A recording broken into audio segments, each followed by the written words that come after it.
τι φταίει και δεν περνάμε πια καλά. Το σεξουαλικό δεν είναι η αιτία του προβλήματος. Θες να το λήξουμε? Να το συζητήσουμε. Δεν ήμουν φτάσει στο 40 για να κάνω την πρώτη μεγάλου μήκους μου. Ο Ξαβιέ Ντολάν είχε κάνει 4 μεγάλου μήκους στην ηλικία μου. Πάντως, αν θες βοήθεια με το σενάριο, εγώ με χαρά.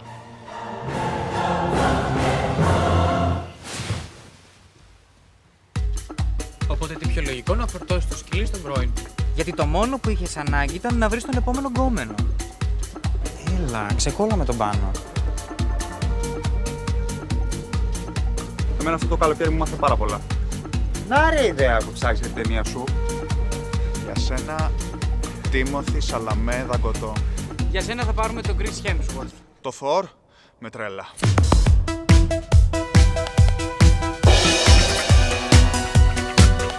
Συγγνώμη, εγώ φταίω που μου τυχαίνουν καλές περιπτώσεις. Όση αγάπη και να σου δώσω εγώ, για σένα η γκόμενη θα είναι πάντα προτεραιότητα. Άσε με μένα να λυσάω με την ταινία, να λυσάξεις και εσύ με τους γκόμενους με την ησυχία σου. Ποια μάνα δεν έχει νιώσει τροπή για το παιδί της?